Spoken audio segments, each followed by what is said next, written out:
Okey. Siapa pengguna Honda FC 1.8, benda ni yang aku pegang ni nama dia speed sensor. Speed sensor ni rosak dia, orang cakap kalau rosak dia tu macam gearbox problem lah. Gearbox problem ni dia macam mana? Dia bawa aje, dia free gear. Lepas tu kita mati enjin, kita start balik, jalan je, dia free gear balik. Ni salah satu punca speed sensor rosak lah.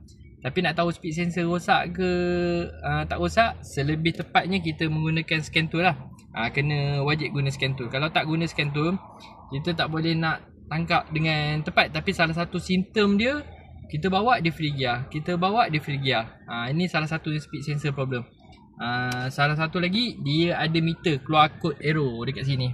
Tapi sekarang ni kita dah padam, dia akan mengeluarkan kod engine system check, macam tu lah. Dia akan keluar dekat situ. Lepas tu simptom yang kedua, dia jalan, dia akan free gear, jalan free gear. Speed sensor ni duduk kat gearbox, senang je belah atas gearbox tu.